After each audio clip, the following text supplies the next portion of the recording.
Good morning, students. Today I am going to revise geography and economics. Alright? First of all, I am going to revise chapter number 1, 2, 3, and 4 from geography. Alright? So, chapter number 1 is India's size and location. And in this chapter, you have to revise and prepare, first of all, location and size of India. And students, as I told you in my previous explanation that India is located in northern hemisphere and the latitudinal extent is 8 degree 4 minute north and 37 degree 6 minute north of India, which influences the duration of day and night. And Tropic of Cancer, which is located at 23 degree 30 minute north, divides India into two halves. And the longitudinal extent of India is 68 degree 7 minute east to 97 degree 25 minute east is Indian longitudinal extent, due to which there is a 2-hour difference between Arunachal Pradesh and Gujarat. Okay? And Lakshadweep Island, which is located in the Arabian Sea, and Andaman and Nicobar Island, which is located in the Bay of Bengal. After that, size. So students, India has total area of 3.28 million square kilometer and it is 2.4% of the world's total area. Okay? And India is 7th largest country in the world after Russia, Canada, USA, China, Brazil, and Australia. And the boundaries of India, in which India is bounded by the Himalayas in the north and the northwest and northeast, the Arabian Sea to the west and the Bay of Bengal to the east and the Indian Ocean to the south. After that, India's land boundary is 15,200 kilometers with the coastline of 7,516.6 kilometers. And standard meridian is selected to overcome the differences, and India has selected 82 degree 30 minute east as the standard meridian of India. Okay, and the next topic is India and the world. So students, significance of the India's central location. India is located in the center between East Asia and West Asia, and the trans-Indian Ocean routes which connect the countries of Europe in the west and countries of East Asia provides a strategic central location to India. Alright. After that, the Deccan Peninsula protrudes into Indian Ocean, helping India to have close contact with West Asia, Africa and Europe from the western coast and with Southeast and East Asia from the eastern coast.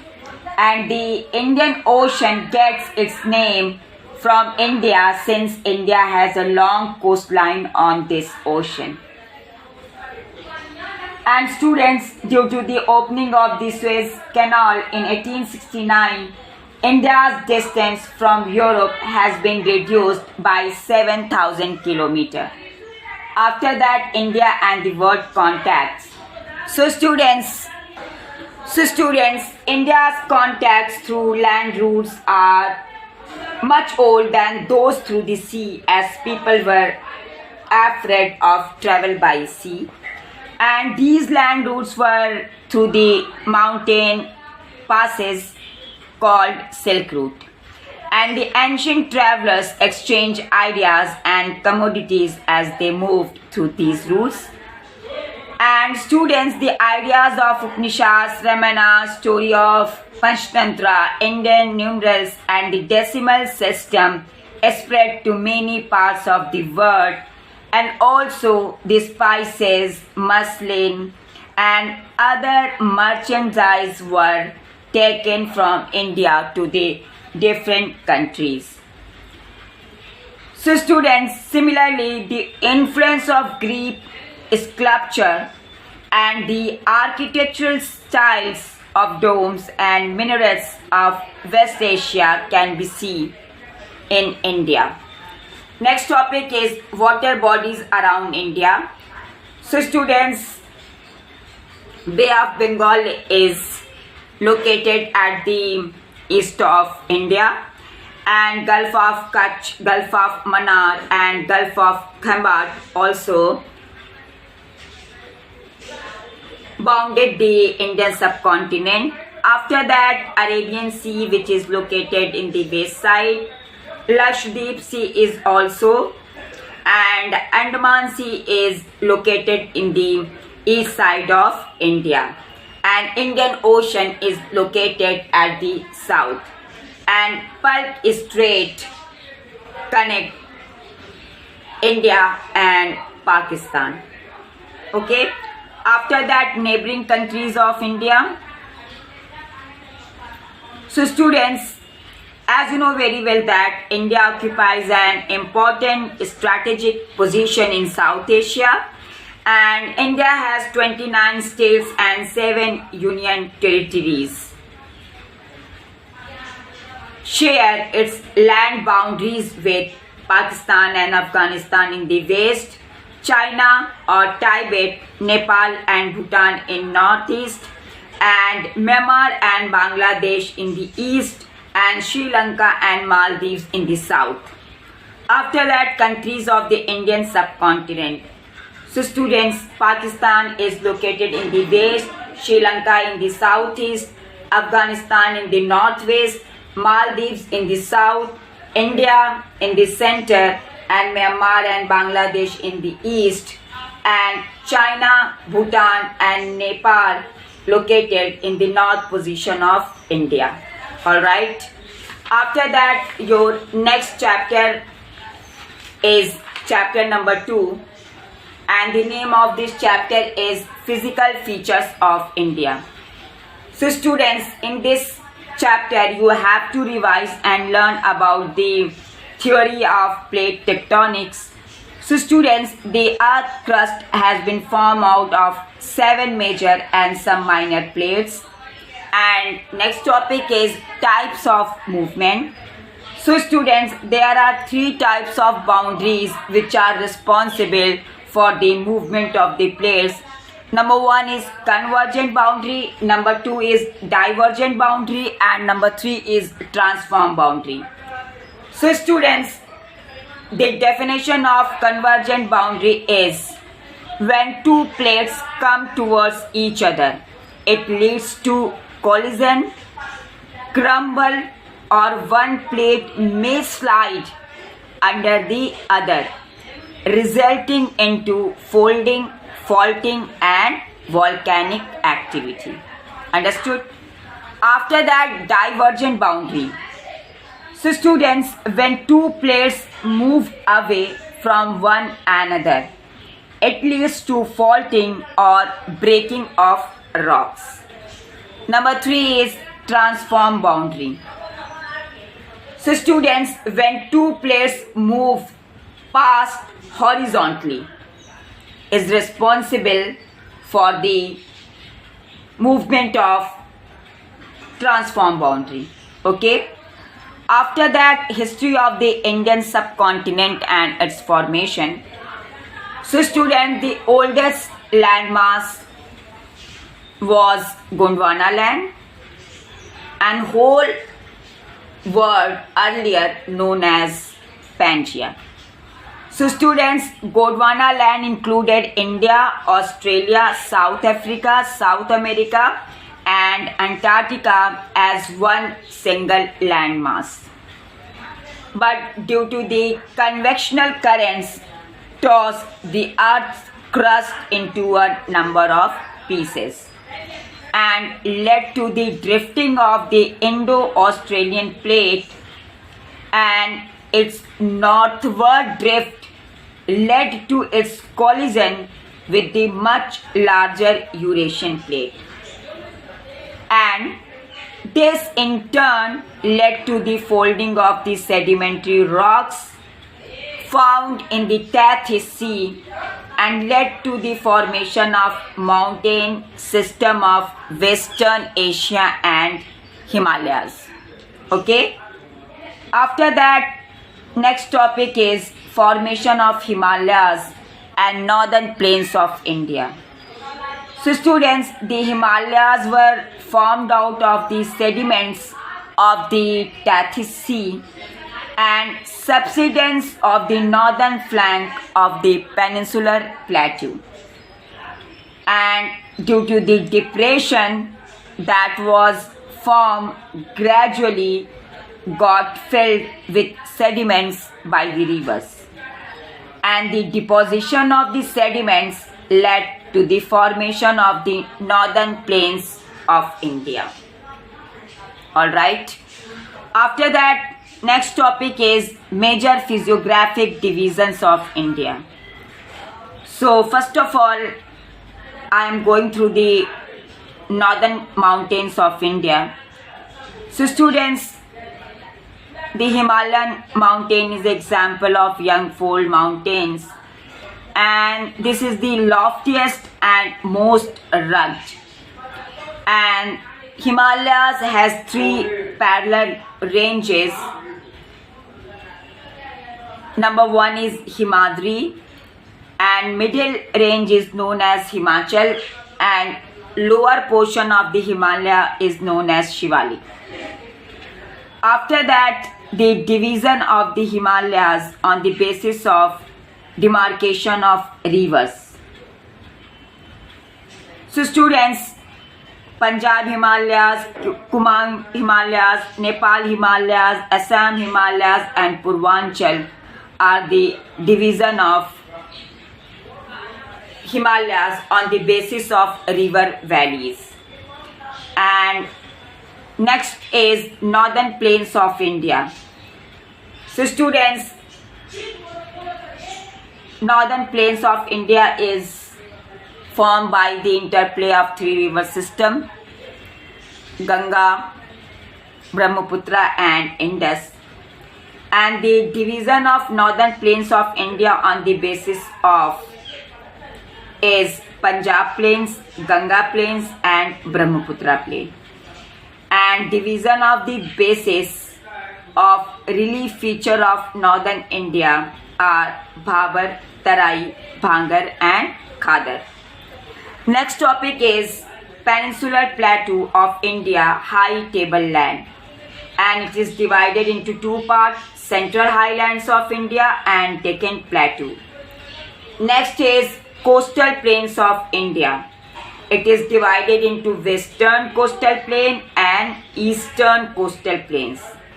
After that, island groups of India is divided into Lakshadweep Island, and this is also known as Coral Island, and after that Andaman and Nicobar Island, which is famous as volcanic island because India's only volcano is located in the Andaman and Nicobar Island, but it is not erupting. Alright students, I have described chapter number 1 and 2 in short, but you have to learn each and every point very carefully. For example, what is the breadth and length of Himalayan mountain from its whole location, and what is the length and breadth of northern plains of India, etc., etc. You have to learn all the points step by step. Alright, understood? And you have to prepare exercise also. Alright. After that, now chapter number 3 is drainage.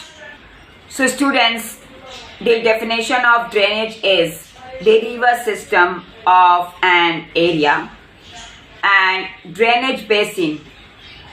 And the definition of drainage basin is an area drained by a single river system. After that, next point is water divide. So students, an upland or any elevated area separating two drainage basin is known as water divide. For example, Ambala water divide. And after that, next topic is drainage pattern.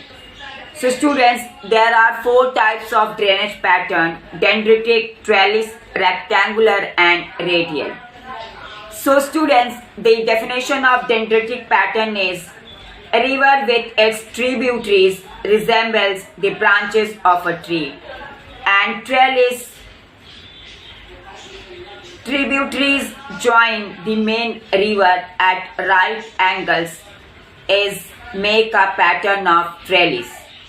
And after that, rectangular pattern, which is formed on a strongly jointed rocky terrain. And after that, radial pattern, formed by the streams flow in different directions from a central peak or dome-like structure. Alright. After that, your next topic is drainage system in India are the controlled by the relief features of the subcontinent. And major groups of Indian rivers are, number 1 is the Himalayan rivers, and number 2 is the peninsular river. So students, the Himalayan rivers are Indus, Ganga and Brahmaputra. So students, Indus river has 2,900 kilometer length, and it is originated in Tibet near Mansarovar Lake and enters India in Ladakh region of Jammu and Kashmir. And the tributaries of the Indus are the Zaskar, the Nubra, the Swat, the Hunza in Kashmir. And other tributaries are the Satluj, the Ravi, the Beas, the Jhelum and the Chenab join Indus at Mithankot in Pakistan. Alright. After that, students, river Indus ultimately drains into the Arabian Sea east of Karachi, forming a Indus River Delta. Understood? After that, Ganga River. So students, the length of Ganga River is over 2,500 kilometer, and the headwater of river Ganga is Bhagirathi, which is fed by the Gangotri glacier, and joined by Alaknanda at Dev Prayag in Uttarakhand. After that, the tributaries of the river Ganga are the Yamuna, the Ghagra, the Gandak and the Kosi. These 4 tributaries join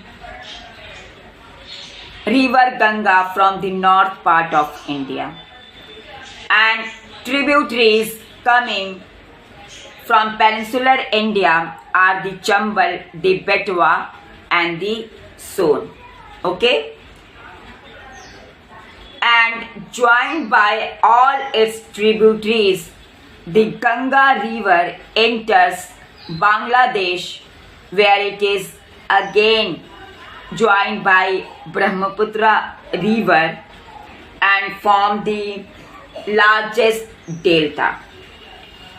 So students, both rivers Ganga and Brahmaputra forms Sundarbans, the largest and fastest growing delta in the world.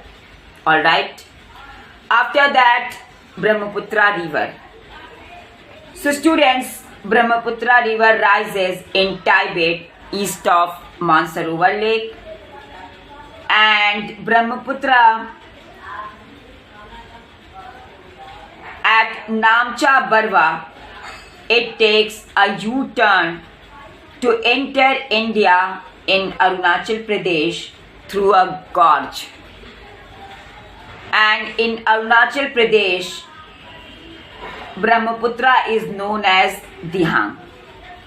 And the tributaries of the Brahmaputra are Dibang, the Lohit, the Kanula, and many other in Assam.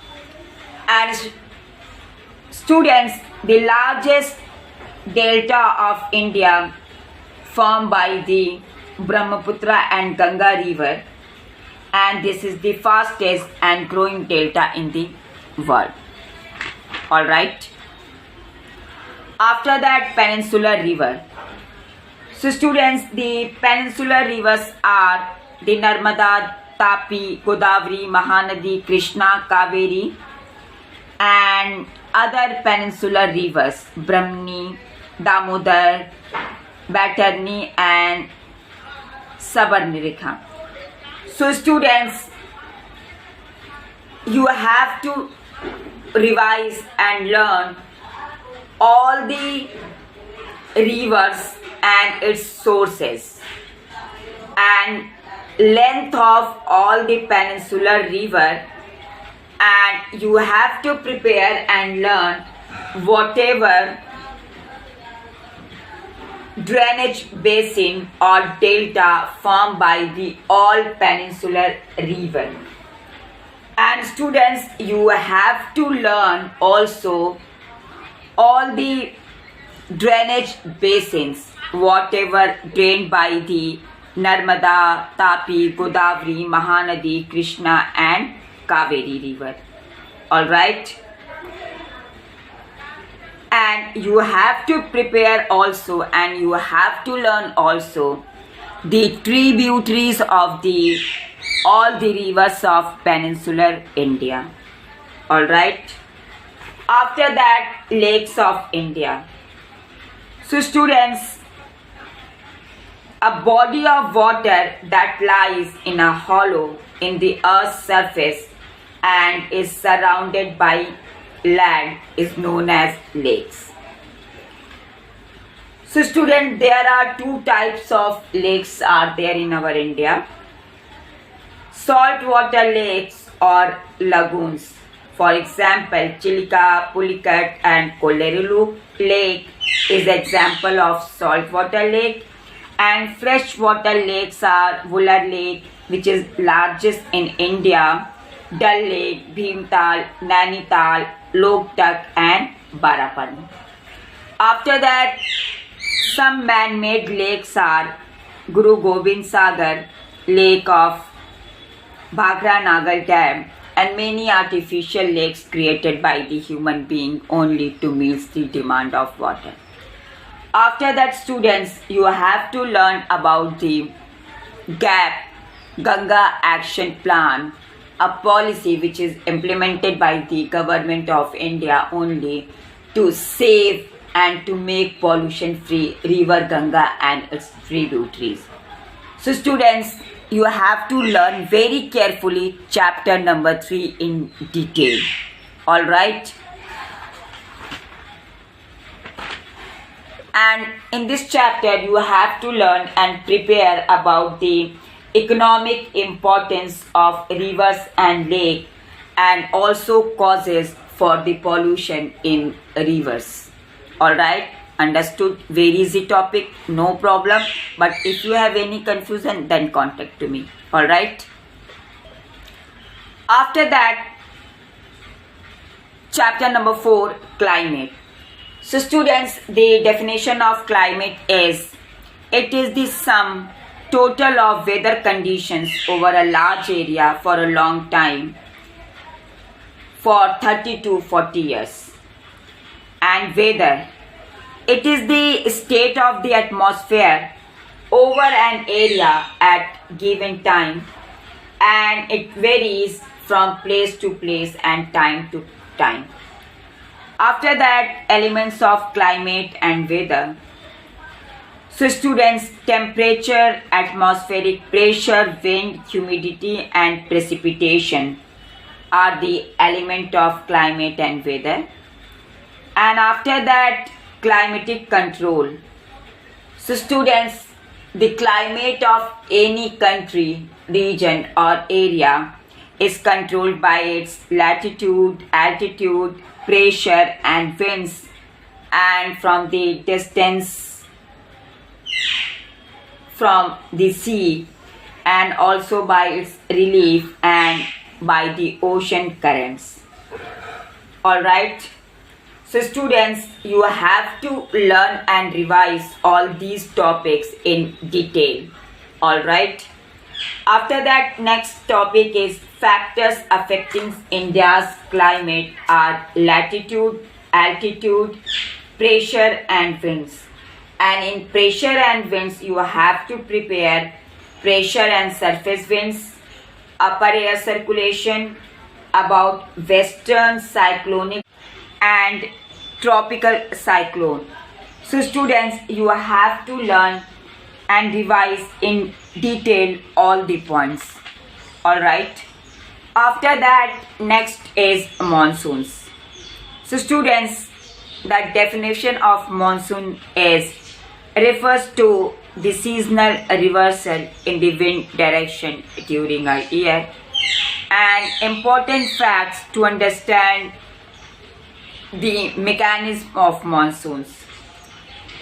Students, the differential heating and cooling of land and water and shift in the position of ITCZ or Intertropical Convergence Zone, high pressure area east of Madagascar, and Tibetan Plateau, which gets intensely heated, and also the movement of the westerly jet streams of the north of the Himalayas and the tropical easterly jet stream over the Indian peninsula are responsible for the bringing monsoon in India. And students, these are the 6 mechanisms of monsoon in which you have to learn and revise in detail. Alright. After that, 4 seasons in India: winter, summer, rainy and transition of monsoon. So students, winter season in India is started from November to February, and temperature decreases from south to north, and weather condition is warm days, cold nights, frost in north and snowfall in the Himalayas. And the wind movement is from northeast, trade winds, and rainfall is done by the cyclonic disturbances cause winter rainfall, locally called Mahavat, which is very important for Rabi crop. And after that, summer season, which is started from March to May, and temperature increases from south to north, and winds, especially known as Lu, which is blowing over the northern plains of India and north parts of India. And in north part of India, West Bengal, it is known as Kal Baisakhi. And the summer first rainfall, which is very important for the ripening of mango, that's why it is also known as mango shower. And this time pressure is totally low in all over the Indian subcontinent. especially in the continental regions of India like UP, Bihar, West Bengal, Delhi, etc. After that, rainy season, which is started from June to September, and wind blow from southeast trade winds, and rainfall occurred due to the southwest monsoon, which brings rainfall in entire country except northeast, and breaks in monsoon and wet and dry spells. After that, due to the tropical depression, an irregular and uncertain and erratic monsoon in India is nature of the Indian monsoon season. And after that, the northeast India receives rainfall by the second branch of the monsoon, which is entering in northeast India to pass out the whole region of Indian Ocean, and after that Andaman and Nicobar, and entering into the northeast India from this route. Alright. After that, transition season, which is started from October to November, and temperature is warm, recorded by the scientists, and pressure initially low, gradually replaced by high, and weather is that time hot days and cool nights and moist air. And during the season of transition of monsoon, you can feel October heat caused due to the high temperature and humidity. Alright, after that, next point is distribution of rainfall in India. So students, you know very well that distribution of rainfall in India is uneven, and factors affecting distribution of rainfall by altitude and distance from the sea, and variability of annual rainfall, which is we can see every year. Sometime due to high rainfall we are facing flood, which is responsible for the destruction of flora and fauna, and sometimes we are receiving low rainfall, which is causes drought in some dry regions of India. So students, in this topic you have to learn and prepare about El Nino, and also you have to read about the burst of monsoon, and you have to prepare exercises which is given in your book. So students, here the revision of chapter number 1, 2, 3 and 4 is completed now, and now I am going to revise chapter number 1 and 2 from economics. So students, in economics, in chapter number 1, the story of village Palampur, you have to learn about the organization of production, and the meaning of production is it is an activity that involves production of a good or service that a person needs, and the factors of production means the factors which affect production of goods, services are land, labor, physical capital and human capital. And students, land, it is a basic natural resource required as an input in any production activity. It is fixed in nature. And after that, labor, it means physical and mental effort put in by the human beings during the process of production. After that, physical capital, it means variety of inputs required at every stage of production such as tools and raw materials. And physical capital is divided into two parts. Number one is fixed capital and number two is working capital. And fixed capital is durable in nature and can be used a number of times over a long period, such as tools and machines. And working capital include raw material and money in hand. These are used up in the process of production. Alright. After that, human capital. So, human capital refers to knowledge and enterprise that are required to put together land, labor, and physical capital to produce an output. Alright. After that, farming system in Palampur. So students, you know very well that land is fixed and farming is the main activity in Palampur.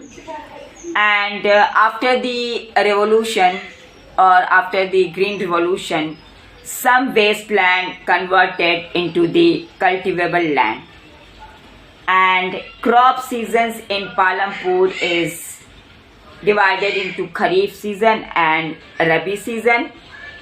So student, Kharif season is defined with rainy season and crops grown during this season are jowar and bajra, and these are used as cattle feed. After that, Rabi season is defined with winter or dry season, and wheat is an important Rabi crop.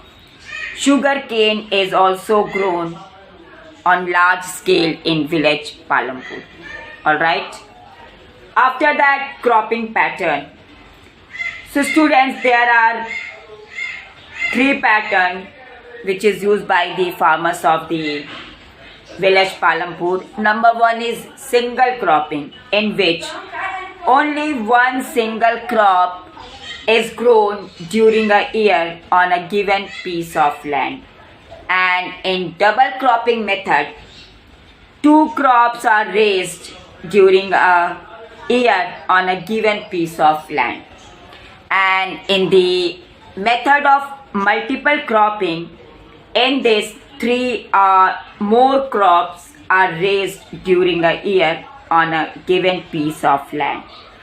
But student, these three cropping patterns required well-developed irrigation system and regular electric supply, and also students, government and private tube wells available for artificial irrigation methods, and farmers use modern farming methods or green revolution like artificial insecticide, pesticide and fertilizers to grow crop in the village Palampur just after the introduction of green revolution, especially in Punjab and Haryana and in village Palampur also.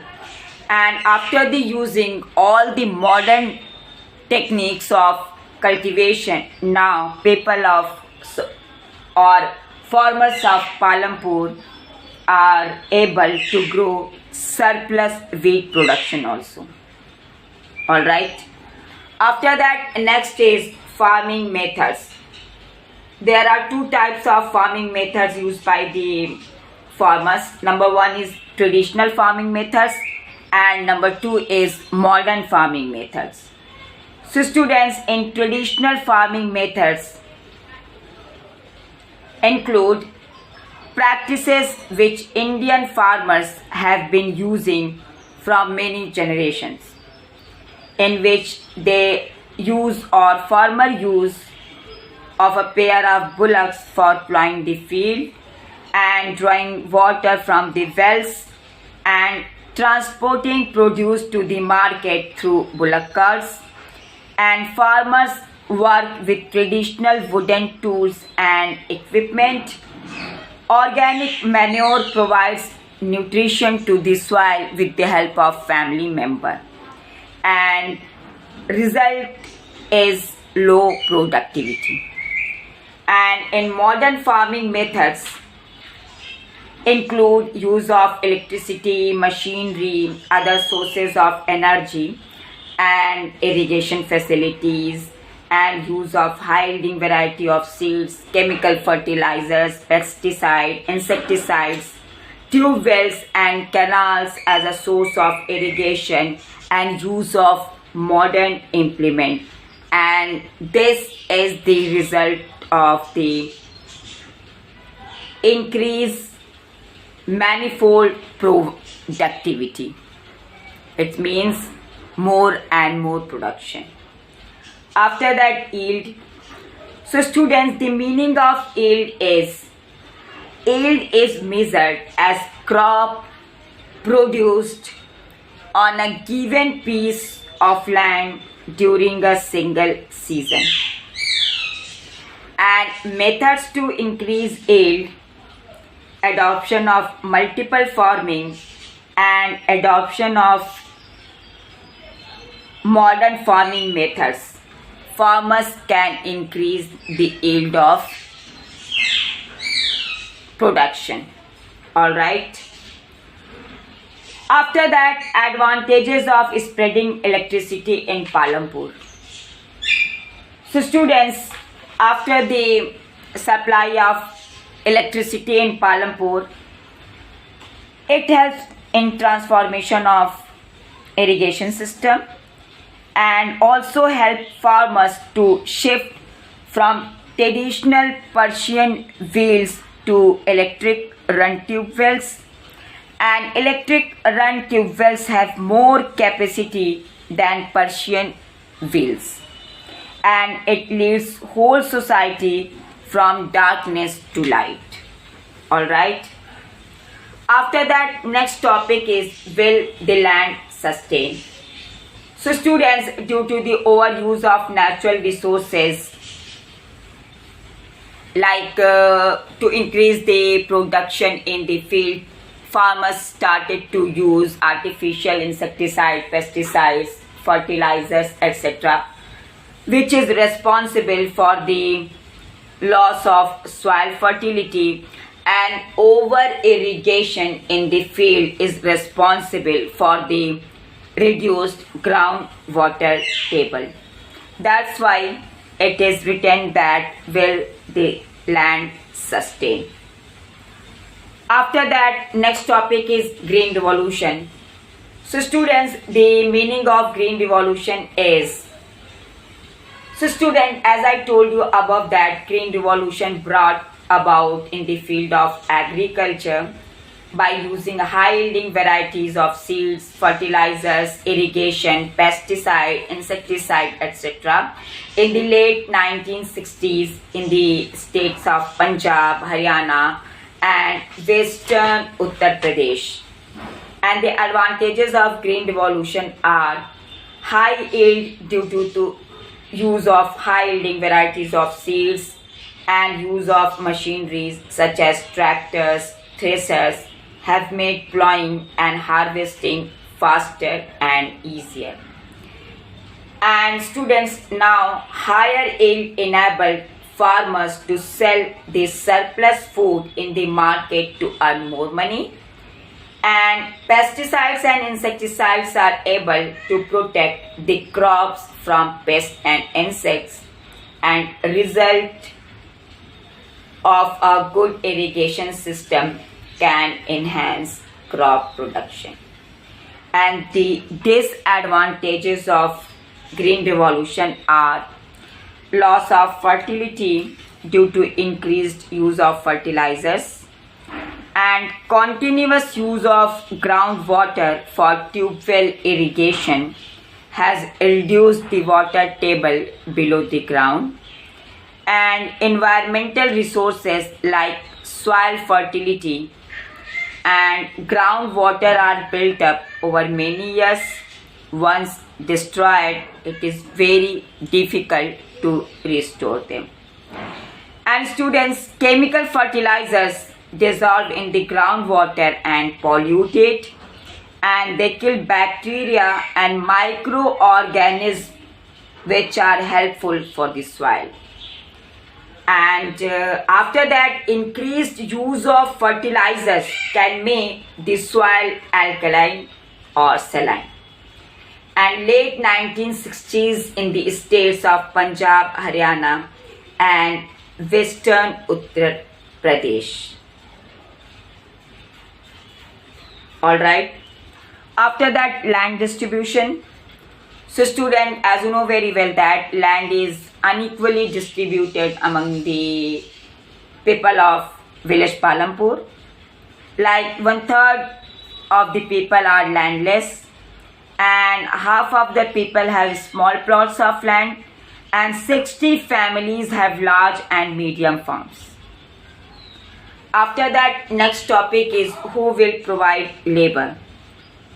So students, small farmers cultivate their own land, and medium farmers sometimes hire laborers and given wages in cash or kind, and varied duration of employment and less wages.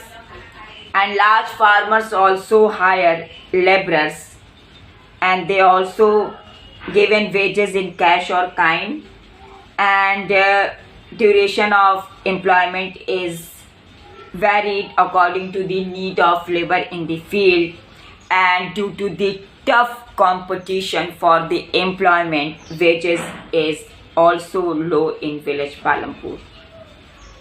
Next point is capital for farming. So students, small farmers and landless laborers borrow money from money lenders and traders with high rate of interest, and loan repayment is very difficult for small farmers and landless laborers.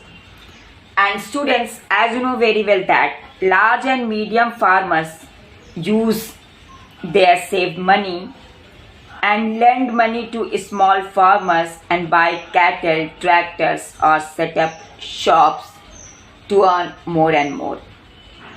Sale of surplus produce. So students, small farmers use substantial share for family needs, and large and medium farmers sell product in a market. After that, many non-farming activities is also going on in Palampur, like dairy farming, small scale manufacturing, shopkeepers, transport, and after the availability of electricity, now many educated people are able to open many computer educational center to give education or computer knowledge to another young generation of the people. All right. And now finally, chapter number 2, people as resource. So students, in this topic you have to learn about that human resource who are assets for the country. If we will invest something through education, health, training, then human resource can change into a human capital formation or working people. And these human capital formation are very important for the development and growth of the country and economy. And students, if large population of a country is uneducated and unhealthy, then they are all liability for the country, and also responsibility for the government to feed them. That's why an educated, literate, healthy, trained people who can do something to earn some money are assets for a country. Alright, after that, next topic is classification of activities in various sectors. So primary sector includes agriculture, mining, forestry, animal husbandry, etc. And secondary sector includes manufacturing and construction. And tertiary sector includes trade, commerce, communication, banking services, etc. After that, next topic is types of economic activities. So students, there are two types of economic activities. Number one is market activity and number two is non-market activity. So students, market activities are performed for pay or profit, such as teacher, engineer and doctor. And non-market activities are performed for self-consumption, such as mother cooks food for her family. Alright, after that, quality of population. So, if a country's population is educated and healthy, it means they are the quality of population. And students, education. First point is related to improve or increase the quality of population. Our government of India started many programs related to the education. So the feature is an important input for growth. Government open new horizons, provide new aspiration and develop values for life. So, vocational streams developed to provide skill-based education, and investment in education has increased. So, due to the effort of government, now literacy rate have increased more among males than females. And now literacy rate of India vary from 94% in Kerala to 62% in Bihar. And after that, 10th 5-year plan, which is started by government to increase enrollment in education and increase investment in higher education for 18 to 23 years, and it is increased near about 15% by 2011 and 12.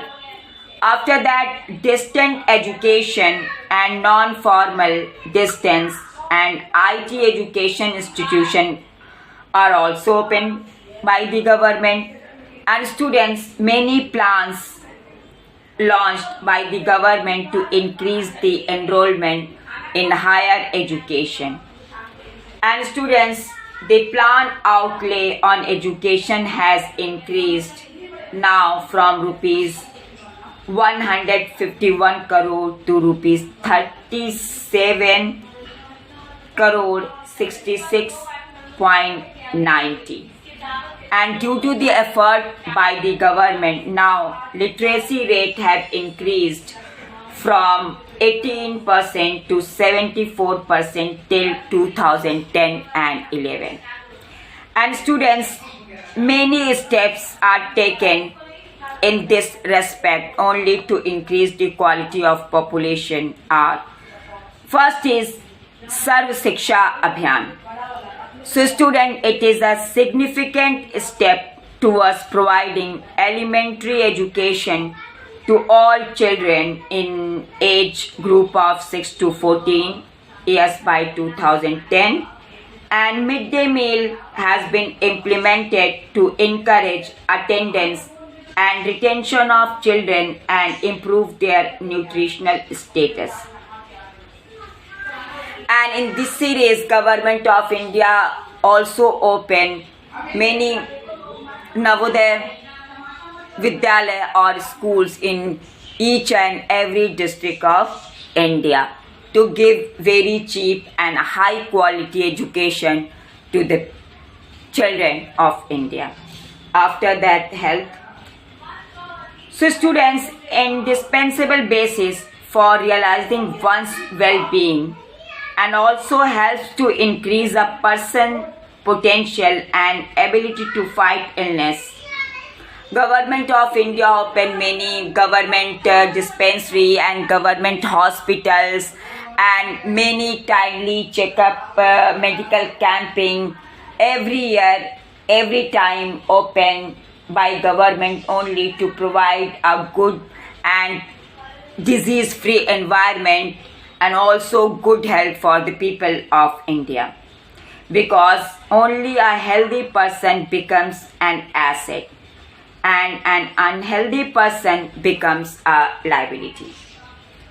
After that, unemployment. So students, the definition of unemployment is, it is a situation in which a person is willing to work but not able to find the work.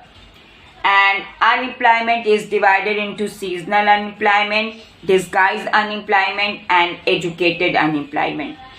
So students, when people are unable to find jobs during some months of the year is known as seasonal unemployment, and this disguised unemployment is related to the people appear to be employed but they are not actually employed.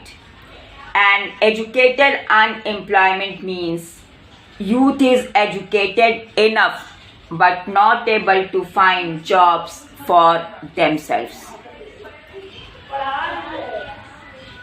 So students, after that, now I am going to explain about the impact of unemployment on the population of India.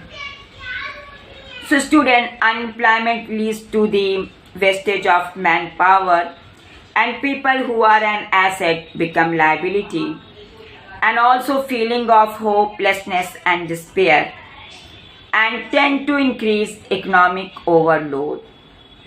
And unemployment is also increased more dependency on working population, and quality of population is also affected and decline in health status of population. After that, last topic of this chapter is employment structure.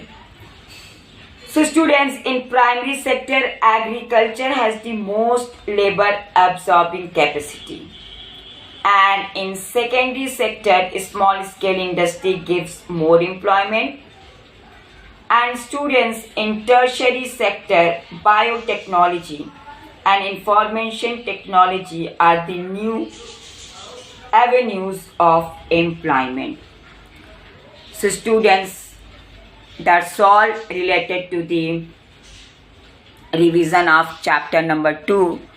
But students, you have to read and learn exercise also. And be careful because one marks question will also come. And you have to prepare each and every point.